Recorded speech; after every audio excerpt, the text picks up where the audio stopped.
بسم اللہ الرحمن الرحیم۔ السلام علیکم دوستو، دنیا بھر کی خبروں میں آج آپ سنیں گے، لیکن اس سے پہلے اگر ہو سکے تو لائک اور سبسکرائب کا بٹن ضرور دبا لیں۔ شکریہ۔ غیر قانونی طور پر امریکہ پہنچنے والے بھارتیوں کے ڈی پورٹ کا سلسلہ جاری ہے۔ غیر قانونی بھارتی تارکین وطن کے ہاتھوں اور پیروں میں ہتھکڑیاں باندھ کر ڈی پورٹ کیا جا رہا ہے۔ بھارتی حکومت کی جانب سے بھارتی شہریوں کی اس تجویز کو چھپانے کے لیے ان خبروں کی تردید کی جا رہی ہے کہ ڈی پورٹ کیے گئے بھارتیوں کو ہتھکڑیاں لگائی گئی ہیں، نہ بیڑیوں میں جھگڑا گیا ہے۔ بھارتی حکام نے سوشل میڈیا اکاؤنٹ ایکس پر وضاحت پیش کرتے ہوئے کہا ہے کہ سوشل میڈیا پر ایک جعلی تصویر شیئر کی جا رہی ہے جس میں یہ دعویٰ کیا جا رہا ہے کہ ہندوستانی تارکین وطن کو ہتھکڑیوں اور زنجیروں میں امریکہ سے ڈی پورٹ کیا جا رہا ہے، جبکہ دوسری طرف وائرل ہونے والی تصویر میں مردوں کے ہاتھ پاؤں کو زنجیروں میں جکڑے ہوئے دکھایا گیا ہے۔ کئی لوگوں نے تصویر شیئر کرتے ہوئے کیپشن میں لکھا کہ تصویر میں موجود افراد بھارتی ہیں، لیکن امریکہ میں ڈی پورٹیشن کے چیف مائیکل ڈبلیو نے ڈی پورٹ کیے جانے والے افراد کی ایک ویڈیو شیئر کی ہے جس نے پورے بھارتی بیانیے کو جھٹلا دیا ہے۔ ویڈیو میں ڈی پورٹ کیے جانے والے افراد کو بیڑیوں اور ہتھکڑیوں میں جھگڑا دکھایا گیا تھا۔ دوسری جانب غیر قانونی طور پر بھارتی شہریوں نے ملک بدری کے بعد تصدیق کی کہ انہیں فوجی طیارے کے ذریعے واپس بھیجا گیا اور پورے سفر کے دوران ان کے ہاتھ اور پاؤں زنجیروں میں جکڑے ہوئے تھے۔ بدھ کے روز ایک امریکی فوجی طیارہ 104 ملک بدر کیے جانے والے بھارتیوں کو لے کر بھارت پہنچا، جن میں 19 خواتین اور 13 بچے شامل تھے۔ امریکہ نے ڈی پورٹ کیے گئے بھارتیوں کو 40 گھنٹے ہتھکڑیاں اور بیڑیاں لگا کر طیارے میں بٹھائے رکھا۔ پنجاب کے گرداسپور سے تعلق رکھنے والے 36 سالہ جسپال سنگھ جو ملک بدر ہونے والوں میں شامل تھے، ان کا کہنا تھا کہ انہیں بھارت پہنچنے کے بعد ہی ہتھکڑیاں اور بیڑیاں کھولنے کی اجازت دی گئی۔ جسپال سنگھ کا کہنا تھا کہ ہمیں لگا کہ ہمیں کسی اور کیمپ میں لے جایا جا رہا ہے، لیکن پھر ایک پولیس آفیسر نے بتایا کہ ہمیں بھارت واپس بھیجا جا رہا ہے۔ ہمارے ہاتھ ہتھکڑیوں میں اور پاؤں زنجیروں میں جکڑے ہوئے تھے۔ جسپال کا مزید کہنا تھا کہ ملک بدری سے پہلے انہیں امریکہ میں 11 دن تک حراست میں بھی رکھا گیا تھا۔ مقبوضہ فلسطین پر قابض غاصب صہیونی ریاست اسرائیل کے وزیر دفاع نے اسرائیلی فوج کو ایک منصوبہ تیار کرنے کا حکم دیا ہے جس کے تحت غزہ کا کوئی بھی باشندہ کسی بھی ایسی جگہ ہجرت کر سکتا ہے جو اسے قبول کرنے پر رضامند ہو۔ اسرائیلی وزیر دفاع ٹرمپ کے منصوبے کی تعریف کر رہے ہیں جس سے غزہ کی آبادی کا ایک بڑا حصہ دنیا بھر کے مختلف مقامات پر منتقل ہو سکتا ہے۔ وزیر دفاع نے جن ممکنہ مقامات کا ذکر کیا ہے ان میں اسپین، آئرلینڈ اور ناروے شامل ہیں۔ وزیر دفاع نے انہی ملکوں پر غزہ میں جنگ کے حوالے سے اسرائیل کے خلاف الزامات عائد کرنے کا بھی الزام عائد کیا۔ وزیر دفاع کا کہنا تھا کہ اگر وہ فلسطینیوں کو قبول کرنے سے انکار کرتے ہیں تو ان کی منافقت بے نقاب ہو جائے گی۔ امریکی صدر ٹرمپ کے غزہ پر قبضے کے بیان پر دنیا بھر سے آنے والے شدید رد عمل کے بعد دوستو امریکہ کی بھی وضاحت سامنے آئی ہے۔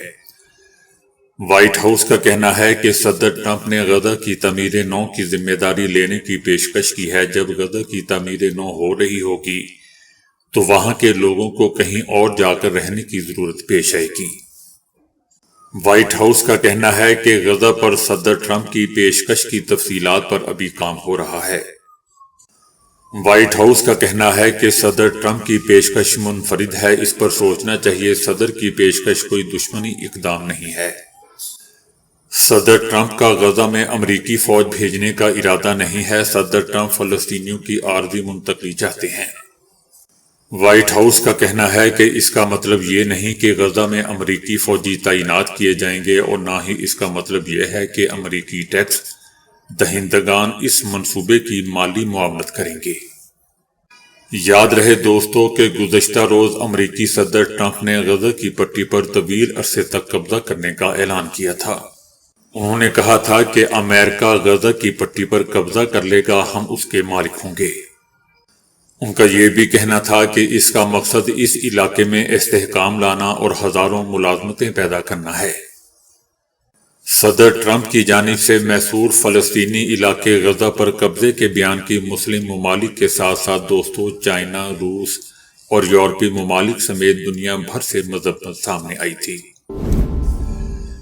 روس کے فلاسفر اور تھیوریشن الیگزینڈر نے بین الاقوامی جیو پولیٹیکل حالات کا جائزہ لیتے ہوئے صدر ٹرمپ کی اقتدار میں واپسی، نئے ورلڈ آرڈر میں ایران اور روس کا مقام اور امریکہ کی خارجہ سیاست میں گہری تبدیلیوں جیسے موضوعات پر بات چیت کی ہے۔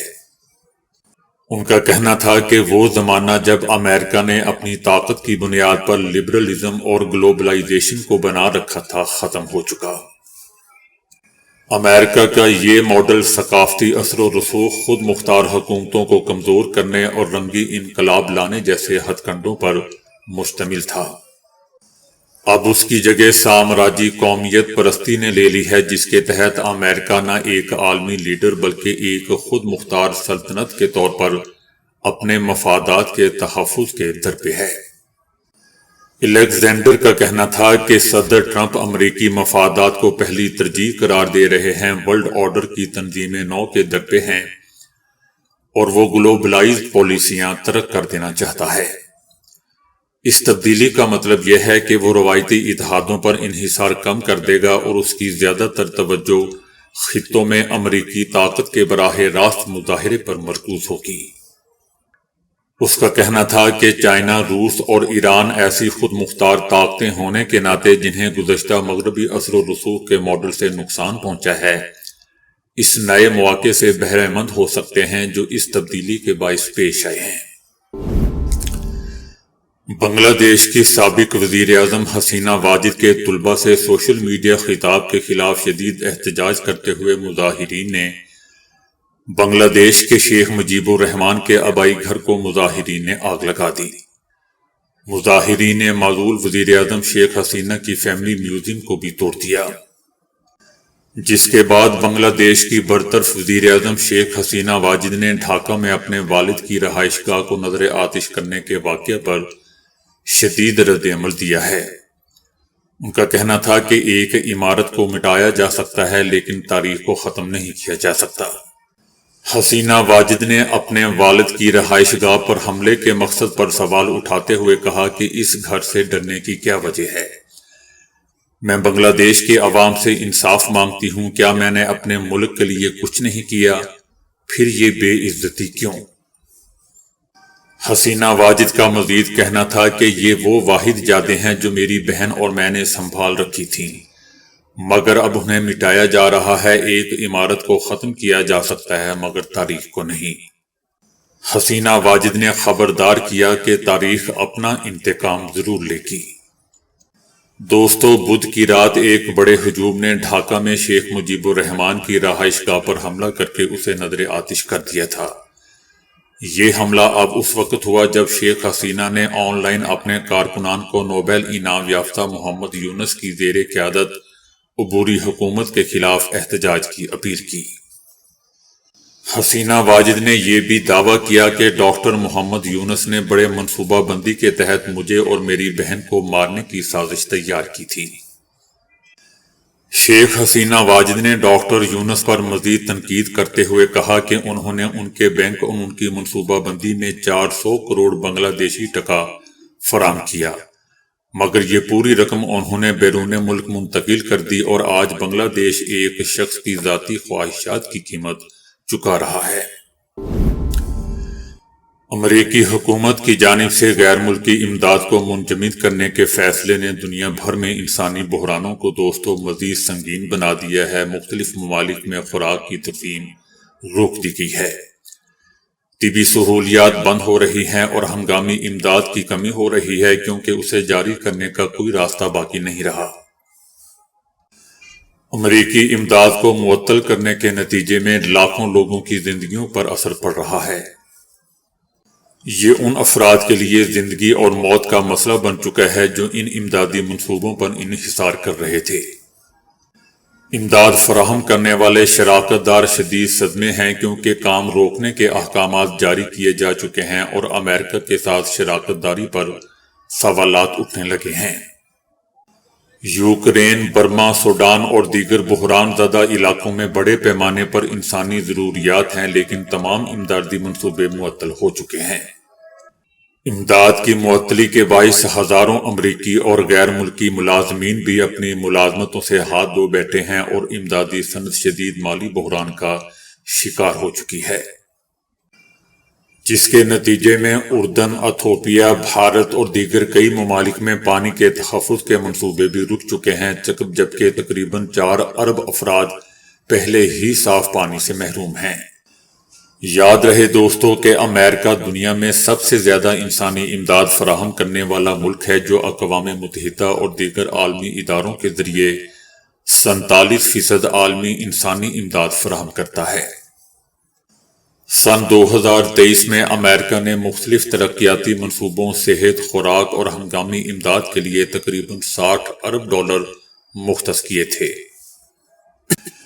ماہرین کا کہنا ہے کہ جب لوگوں کو پانی، خوراک اور طبی سہولیات میسر نہیں آتی تو وہ نقل مکانی پر مجبور ہو جاتے ہیں، اور اس سے عالمی سطح پر مہاجرت کے دباؤ میں اضافہ ہو سکتا ہے۔ ان کا یہ بھی کہنا تھا، بلکہ انہوں نے خبردار کیا کہ اگر امداد کی معطلی برقرار رہی تو عالمی انسانی امدادی نظام منہدم ہو سکتا ہے، کیونکہ امریکہ اس نظام کا تقریباً 47% حصہ فراہم کرتا ہے۔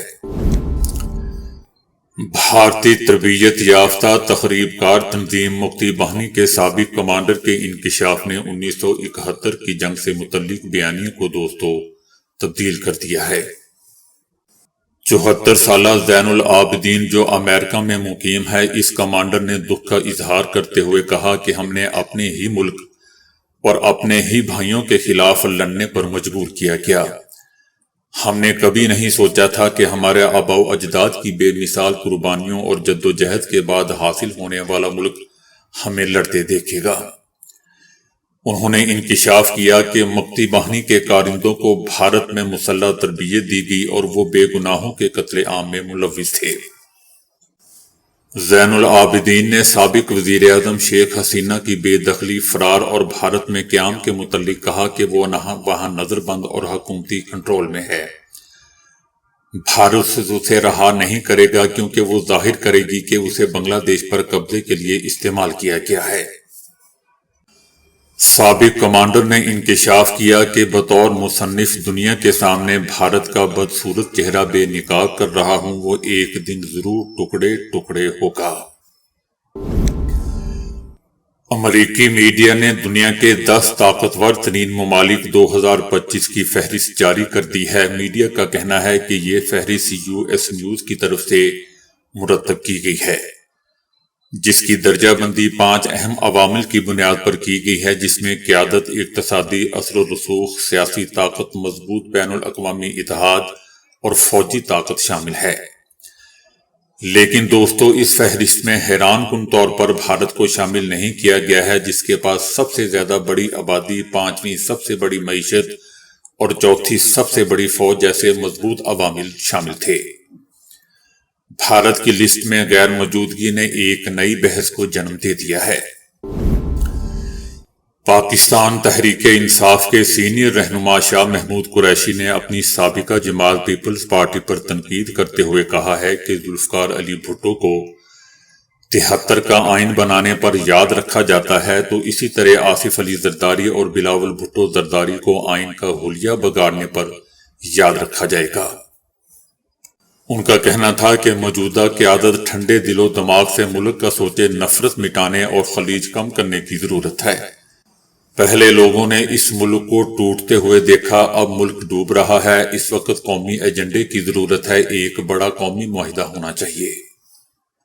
شاہ محمود قریشی کا کہنا تھا کہ اس وقت کیڑے تو ہزاروں نکالے جا سکتے ہیں، مگر یہ وقت ہے کہ ہمیں مثبت چیزوں کی جانب دیکھنا ہوگا۔ ان کا کہنا تھا کہ نون لیگ اور پیپلز پارٹی نے مل کر جتنا جمہوریت کو نقصان پہنچایا، اتنا تو جنرل مشرف نے بھی نقصان نہیں پہنچایا تھا۔ شاہ محمود قریشی کا یہ بھی کہنا تھا کہ لوگوں کو بلا وجہ صدر ٹرمپ سے توقعات نہیں باندھنی چاہیے، ہمیں رہائی اپنے موقف اور مقدمات کی پیروی سے مل سکتی ہے۔ ان کا کہنا تھا کہ اپنی قبر کی گواہی دے کر کہتا ہوں کہ میں 9 مئی کے مقدمے میں بے قصور ہوں۔ قرآن پاک پر ہاتھ رکھ کر کہتا ہوں کہ میں نے سازش نہیں کی، کوئی سازش نہیں کی۔ شاہ محمود قریشی کا یہ بھی کہنا تھا کہ عمران خان حلفیہ کہہ دیں کہ میرا 9 مئی پر ان سے کوئی تبادلہ خیال ہوا تھا تو میں سزا کے لیے تیار ہوں۔ میں 2 سال سے بے گناہ قید کاٹ رہا ہوں۔ ان کا کہنا تھا کہ عمران خان کو میں صحیح مشورہ دوں گا، چاہے وہ پسند کریں یا نہ کریں، ہمیں ایمانداری سے راستہ نکالنا ہوگا، گھر ہمارا جل رہا ہے، درد بھی ہمیں ہونا چاہیے۔ تو دوستو ابھی کے لیے اتنا ہی۔ ویڈیو کو لائک اور شیئر کرنے کا بہت بہت شکریہ۔